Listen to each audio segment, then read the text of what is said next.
Hello, my name is Jang, and I would like to share an idea with you, a game that teaches how to navigate misinformation in media through actual practice. A 2023 study on news consumption among children in the United Kingdom revealed that 46% of children aged 12 to 15 years old found it very or quite difficult to tell whether or not a news story on social media was true. Just 2% found identifying the truthfulness of social media news to be a very easy task. Even if those numbers have improved in recent years, in today's day and age, misinformation is still a great issue. So here's a solution. A serious game designed to educate users on how to navigate misinformation in media, by giving them the actual experience of analyzing media and utilizing counter-tactics. And by doing so, the game also teaches users about the most common misinformation tactics, raising awareness. This is Bad News, the misinformation matching game where you work as a media moderator and misinformation is everywhere. Each day brings in a new batch of media that uses different misinformation techniques, and through tools and tactics, it is your job to catch these errors. The gameplay of Bad News is similar to the game Papers, Please. First, there's some sort of media that is generated with some level of misinformation. Second, the player uses counter tactics to find these errors. For example, the player could receive this piece of media, a news headline about birds being government spies. The player can then interact with different elements of this media. Upon interacting with the image, the player can use a reverse image search tool to discover that the image was actually taken from the National Spy Museum as an exhibit on World War I pigeon communications, not birds being government spies. The user can also interact with the headline itself to check other sources, which is known as lateral reading. Here's another example showcasing a different kind of media. Here, the player can interact with the claim in the tweet to check for fabricated statistics. The player can also utilize tools to check for bots or astroturfing, which is fake support, to analyze the suspiciously high number of likes. Finally, the player can notice the user's handle, which may indicate that it is a bot account. Of course, it is important to note that the events described in the game will be fake and specifically unrelated to real-world events, to ensure that all people can experience the game with as little personal bias as possible. Would this be educational? Yes. The game can cover a large range of misinformation tactics and counter-tactics, introducing them one by one over time so as not to overwhelm players. The game can also cover many different kinds of media, which is another great advantage. Would this be fun? Also yes. The real fun of the game is in the fake media, which leaves room for comedy but also more overarching storylines to keep the player engaged. Now, is this feasible given the time frame of roughly 6 weeks and a team of 9? Well, we have a programmer-heavy team which is perfect for making modular systems. Plus, basic mechanics will be easy to implement and different misinformation tactics and counter-tactics can simply be added on top of that. Once mechanics are done, the only real difficulty is making enough content. That would mean making different templates of media, along with different elements that the game's randomizer can use to generate fake media. Even still, this should not take too long, as having the media be, at least for the most part randomly generated, adds plenty of variation with less effort. Plus, the game's art style can be limited to 2D in favor of speed if necessary. Altogether, a minimum viable product is very achievable, since it is easy to limit the number of misinformation tactics and counter-tactics the game covers, and it is also easy to implement media types once a modular system is created. All things considered, I believe this is a strong project idea. It brings plenty of opportunity to implement education and fun, and it is also feasible for our constraints. Once again, this was Bad News, the misinformation mashing game. Thank you for your time. Hello everyone, my name is Andrew and I'm excited to introduce you to Carbon City, a single-player strategy game that asks, can you build a city that survives climate change? In a world where climate change can feel overwhelming and abstract, Carbon City offers the players the chance to take control of the problem, one policy, one power plant, and one difficult decision at a time. Now let's talk about the problem. Today, cities produce over 70% of global carbon emissions. They're responsible for enormous energy use, transportation networks, construction, and waste. But despite their impact, most people don't truly understand how complex a city is or how decisions made at the local level can affect the global climate. Now let's talk about the game. At its core, Carbon City is a city-building strategy game. You play as the mayor of a rapidly growing city, and your mission is to build infrastructure, manage energy needs, and maintain public support, all while keeping your carbon emissions within safe limits. You'll have access to a wide variety of power sources from dirty but cheap coal plants to expensive but clean wind farms and solar panels. Every choice has consequences. The core gameplay centers around grid-based building, allowing players to carefully plan where they place structures like factories, power plants, and parks, each with its own impact on emissions and public happiness. You'll balance three main pillars: the economy, energy, and emissions. As the city expands, CO2 levels rise and risks intensify. Your goal is to reach sustainability targets before your city becomes unlivable. But there's more than just building mechanics. Carbon City also features narrative choices. For example, an activist might ask you to divert more funding into green energy. Do you accept and risk backlash from industry leaders? Or will you decline and face protests from your citizens? These decisions shape how your city evolves and test your leadership under pressure. While it's designed to be fun and engaging, Carbon City is also deeply educational. Players will walk away with a better understanding of how cities contribute to climate change and, more importantly, how they can be part of the solution. We focus on key themes like systems thinking, urban planning, renewable energy, climate policy, and tough real-world decision-making. In essence, this game helps players think like a sustainability expert without needing a textbook. Now, let's talk about development. Our team has a strong foundation on the programming side, which will be very useful when it comes to building grid-based systems, which are at the heart of this city-building game. The game will feature stylized, low-poly 3D models, keeping things visually appealing and lightweight to run, while staying manageable in the scope of our pipeline. With the right tools and clear milestones, I believe this project is entirely feasible within our 6 weeks. To close, Carbon City is more than just a simulation. It's a playable thought experiment, an interactive way to understand the climate crisis, not just as a global issue, but as a systems challenge full of difficult trade-offs. If we want the next generation to feel empowered rather than helpless about the future, we need games like this. Thank you all so much for your time, and welcome to Carbon City.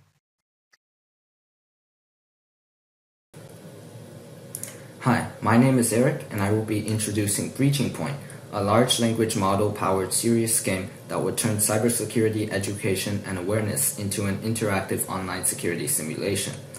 In a society where one wrong click could easily lead to millions of dollars in damages for companies, Breaching Point would help players form safe online habits through immersing them into realistic cybersecurity practice situations.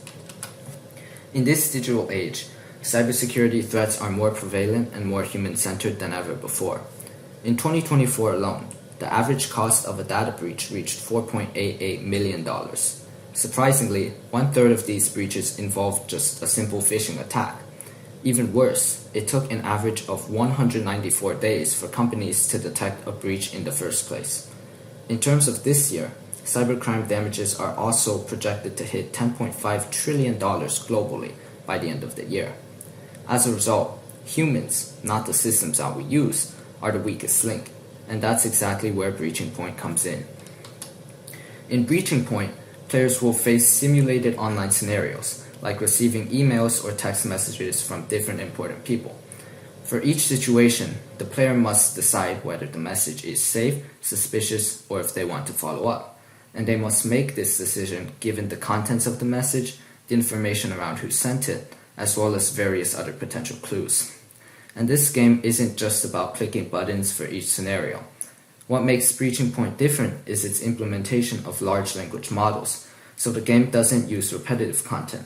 Instead, the large language models will generate a custom, realistic message tailored to the player's performance in terms of their accuracy up to that point, as well as the types of cybersecurity attacks that had not yet been covered. Furthermore, if the player decides to follow up, a large language model will generate a personalized, realistic response, just like a real-world attacker would. Then, after each decision the player makes, they will receive feedback, including what made the message dangerous or safe, and how to spot those red flags in real life. As mentioned earlier, this game will incorporate adaptive difficulty, so players who are identifying the scenarios correctly will face tougher situations and vice versa, which keeps the game both engaging and replayable for all skill levels. Here are some example scenarios of the types of attacks which the player might see during gameplay, as well as clues that could identify them. The image on the left shows a phishing email, which can be identified by the fact that it is an external email. The email address itself is sent from is misspelled with an extra N, so not from the official company, and how there are typos throughout the content of the message. In the top right, you can see an example of an SMS phishing attack, and in the bottom left or bottom right, you can also see an example of a malicious attachment in the form of a Word document because of how it asks you to enable macros. Though it is important to note that Microsoft has taken significant measures to prevent this specific type of attack from occurring in the first place, but it is still possible to fall for it. Here are some of the other types of scenarios players could encounter in Breaching Point. The previous page already showed examples for email phishing, SMS phishing, and malicious attachments, but other situations could include fake login pages, ransomware bait, public Wi-Fi attacks, malicious QR code and link redirects, and even deepfake impersonations or voice phishing attacks. All of these are different real threats that countless people may face on a regular basis, and by practicing spotting them in-game, players would be better prepared for them in real life. So in terms of feasibility, developing Breaching Point should actually be pretty ideal for a programmer-driven team. This is because it would not need animating or modeling, as the focus would instead be on programming the game itself, the content it would use, and the UI design that would actually display it.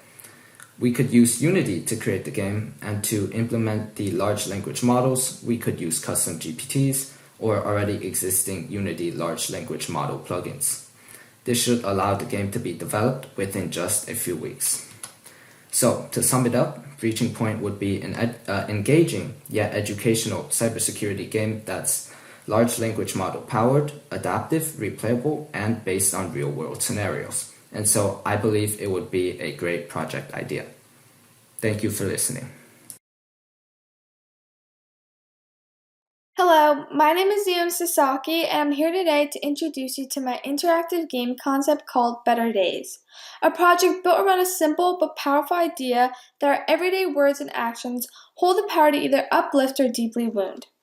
In a world where mental health struggles are often hidden beneath the smile or the simplicity of silence, I believe it's time we use technology not just to entertain, but to heal and educate others on the importance of acts of kindness and how we can use it to implement them into our daily lives. Let's make the world a better place, one single act at a time.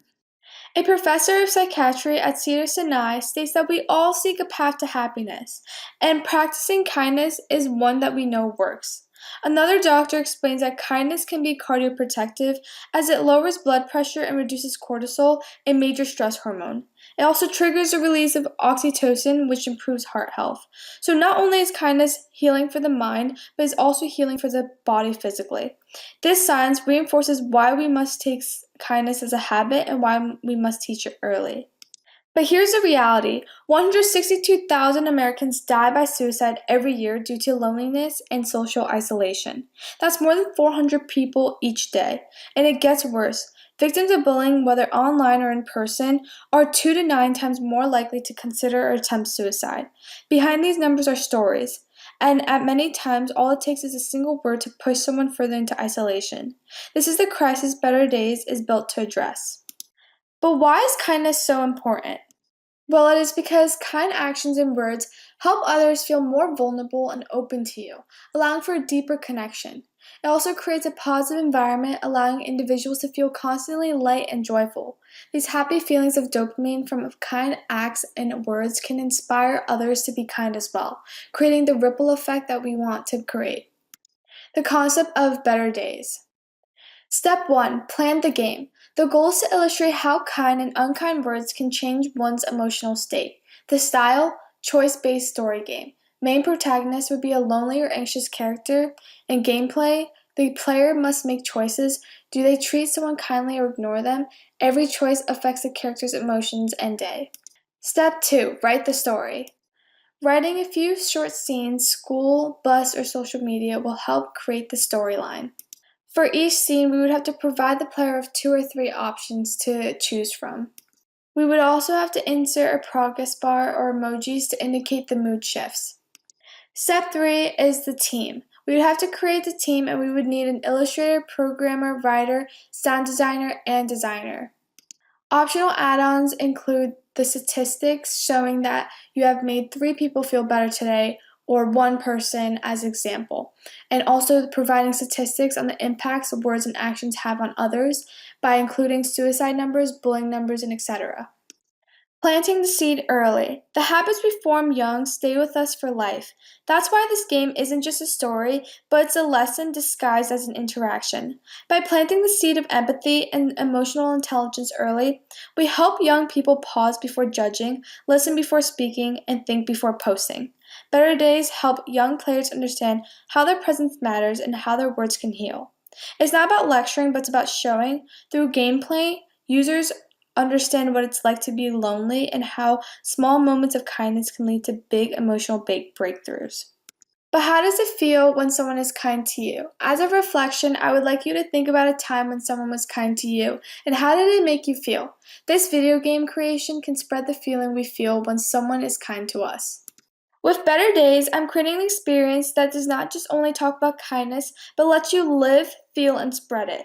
Because even one kind word can make someone's worst day a little bit better, and that's the ripple effect that I want to create. Thank you so much for listening. Hey everyone, this is my ASSIP research pitch on whether in-game advertising actually moves the market. Last year, Fortnite players could drive and find a virtual Ferrari, complete with its signature engine roar. In Roblox, millions of kids visited a digital Chipotle to roll virtual burritos. We see that these brand partnerships are everywhere within games. In fact, companies are pouring over $10 billion a year into in-game advertising. They know it drives engagement, they know it gets eyeballs. But here's the billion-dollar question that no one has a clear answer to.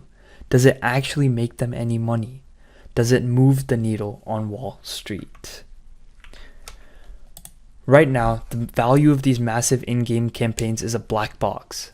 Marketing teams can show you clicks, impressions, and brand sentiment surveys, but the hard financial return on investment is still indeterminate. Investors see these huge marketing spends, but have no reliable independent metric to judge if a company's big bet on the metaverse is a genius move or a colossal waste of money. The link between a spectacular in-game event and a company's actual stock value is missing. We're operating on hype and vibes, not data. This project will build that missing link. I propose a quantitative research study to measure the precise financial impact of in-game advertising events on a company's stock performance. We would not be guessing. We will use a standard, respected financial technique called an event study methodology. It's simpler than it sounds, and here's how it works. First, we identify a specific event. For example, the day Nike launches Nike Land in Roblox. Then we look at Nike's stock price for a short window of time around that event, say a few days before and after. Finally, using statistical analysis, we compare Nike's actual stock return during that window to its expected return based on the overall market's performance. Any difference, what's called the abnormal return, can be statistically attributed to the event itself. For the first time, the shareholders' returns on investment as a result of advert games could be determined with data-driven confidence. This is the perfect project for this team and for this time frame. First, the data is all out there. We don't need private access. We can get event dates from press releases and gaming news, and we can pull historical stock data from public APIs like Yahoo Finance.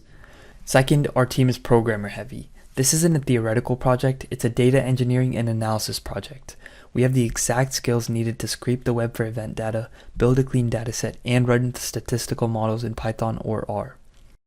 Within the next 6 weeks, we could absolutely deliver a complete research paper, an MVP that includes our methodology, our dataset of 20 to 30 major in-game brand events, our statistical analysis, and our conclusions. This is a concrete, achievable research project. So, what's the impact? We'll be creating a new objective key performance indicator. Marketing executives can use this to justify their budgets and prove financial value within these in-game advertising campaigns, and investors can use our methodology to better analyze companies in the tech and consumer sectors. We'll be bridging the gap between the culture of gaming and the hard numbers of finance. In 6 weeks, we will be able to deliver a paper that answers the question, do advert games actually move the market? I believe the answer is yes, and we have the plan and the team to prove it. Thank you for listening.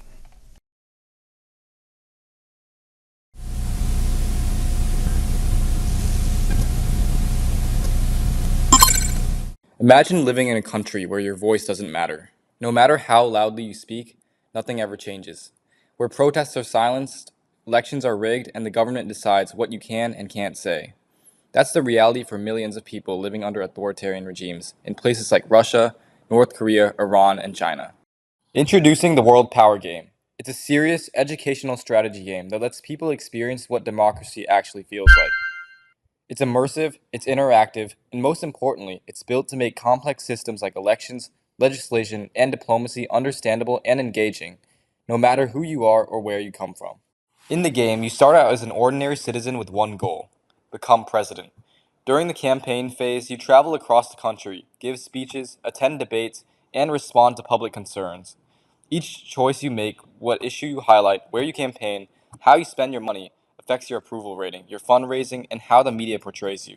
You'll see newspaper headlines reflecting national frustration over things like unemployment or housing shortages, and how you respond to those signals can help you win support. But getting elected is just the beginning. Once you become president, you take on the challenge of leading a democratic nation.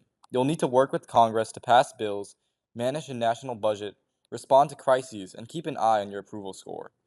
If it drops below 20%, you're done. The people will rise up, and you'll be overthrown.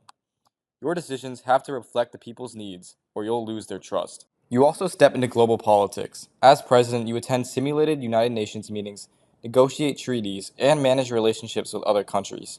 A diplomacy meter shows how strong your international relationships are. And if you let those relations fall too low, things can spiral into conflict. The game aims to teach not just democracy, but also diplomacy. Every playthrough lasts about 1 hour and covers a full 4-year term with decisions you have to make each month. Each month, the game throws in randomized domestic and international events, economic crashes, natural disasters, foreign pressure, or civil unrest, and you have to adapt. You win by completing your term without being overthrown, while keeping your country stable and foreign relations strong. Now here's why this project is realistic. It's mostly a simple decision-based game. We don't need flashy graphics, but what we do need are strong systems like approval logic, budget sliders, choice menus, and diplomacy meters. We can have programmers to handle the core mechanics like tracking approval, diplomacy scores, triggering events, and managing outcomes. A writer will create the political scenarios like speeches, bills, and news headlines.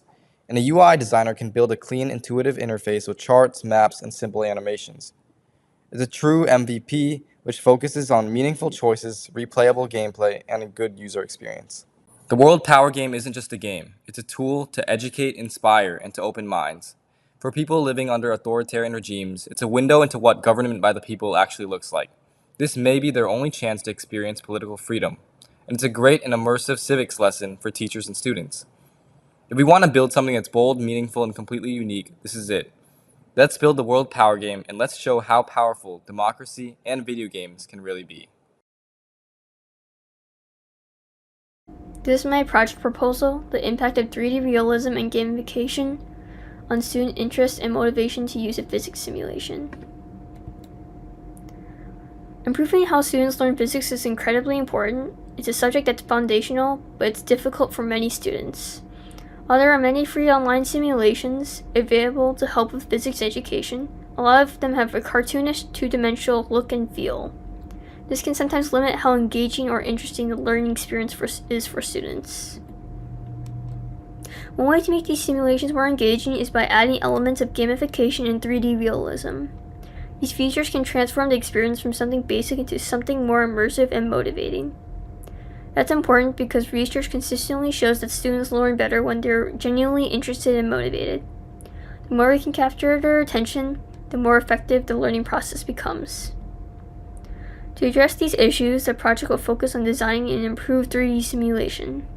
This includes developing gamified interaction sequences that guide students through the learning process in a more engaging way, while also enhance 3D graphics and game mechanics to make the experience more immersive and visually appealing.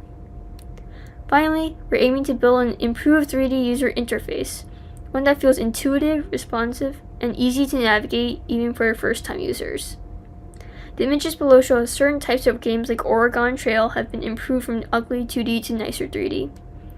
The bottom row shows the Atari 2D adventure game on the left and a Nintendo 3D adventure game on the far right.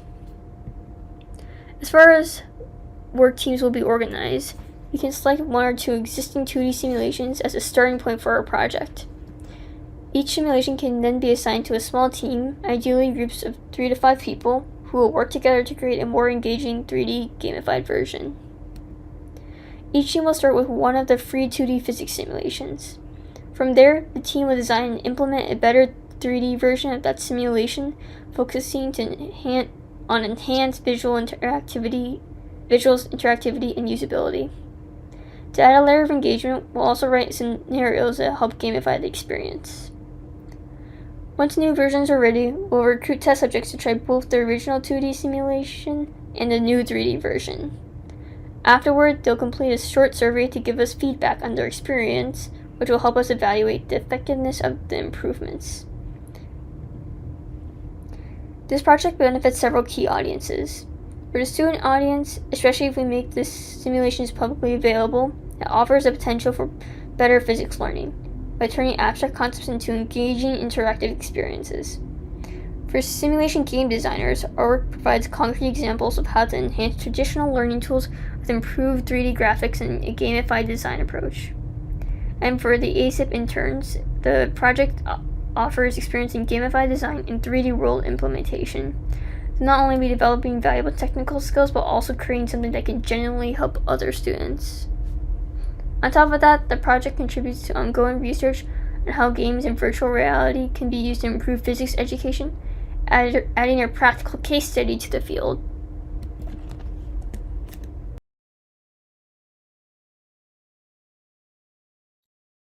Hey everyone, my name is Ryan, and today I'd like to pitch you my research paper proposal, which is about designing user experiences with AI. But before I give you my idea, I first want to talk to you a little bit about who I am and my relationship with design. So I've been designing since I was 11, and over the past 5 years, I've learned a lot about what good UI design is and how that can shape human-computer interaction, especially in the modern age with AI and new tools. And over the past few years, I've been a National Young Arts winner of design, which roughly represents the top 800 artists across 10 disciplines nationwide, as well as a Scholastic Underwriting National Gold Medalist in design. And that's the top 0.5% out of the 310,000 works of art and writing that are submitted to the competition each year. I've also worked on widely used digital media in practice. So I've helped develop the Use Code Guide, which is an educational computer science platform for youth for the past 4 years, and I've directed its development for the past 2. Over its lifetime, it has had over 25 million views and 100,000 registered users. Now, why do you think that this is an important field to study now? Because I believe that user interfaces are at the heart of human-computer interaction, and they often continue to be the divider between a user and the services that are provided. According to a web scraping survey, reports show that over 90% of websites fail to meet basic accessibility standards by the Web Content Accessibility Guidelines. And I hope that by conducting this research, we can take a deeper look into shaping more intuitive and accessible digital interactions in the future. And additionally, design is a widely underrepresented subject, for a large majority of K-12 schools nationwide having no classes in this subject. And I hope by designing these tools, we can create more learning opportunities for like game designers or just UI designers wanting to learn more about how to create better interactions. And also, there's been a recent rise in image and text AI prompting. Some of you might know it from, I think Google Gemini is doing an ad campaign right now. And one of the scenes involves a woman setting up a new house, and she sees like these plumbing tools, and she messages the AI with an image of the tools as well as a prompt. I think she asks, like, what are these tools and how do they work? And in studying UI design, I think that's also really important, since an LLM will probably need an image of the UI as well as like a text prompt in order to properly evaluate it. And plus, because a lot of UI designs are like multi-page and users have to follow a flow, we can use agentic AI to process these interactions and evaluate the entire sequence. And so there are two key capabilities that I want to evaluate in this paper. The first capability I want to evaluate is the effectiveness of AI in grading a visual interface based on a set of criteria. Because while UI design can be subjective to each person, there are standard guidelines and standards such as the WCAG that can be followed. And initially, I like to experiment with the plain image and text input like I mentioned earlier, but if time permits, I would also love to work with you all to explore the applications of agentic AI in evaluating interactions. And next, I also want to research AI's effectiveness in guiding a UI UX designer. Or in other words, how accurately can AI models describe what is wrong with the interface and also give steps to improve. Now, in terms of feasibility, I think we have a pretty programmer-heavy team from all your intro videos, and so I think we have the technical manpower to work with the AI models directly and fine-tune results with prompt engineering and scrape sample data. Additionally, with all your technical skills in game development, we would create a presentable interface for the tool with web development or GUI frameworks. And so the minimum viable product would be a live interactive interface for using our fine-tuned tool and a write-up regarding its effectiveness and future applications. And yeah, thank you for listening. If you have any questions, I'd love to talk more about it, and you can reach out to me on Discord. My username is NotCRyan. Thank you.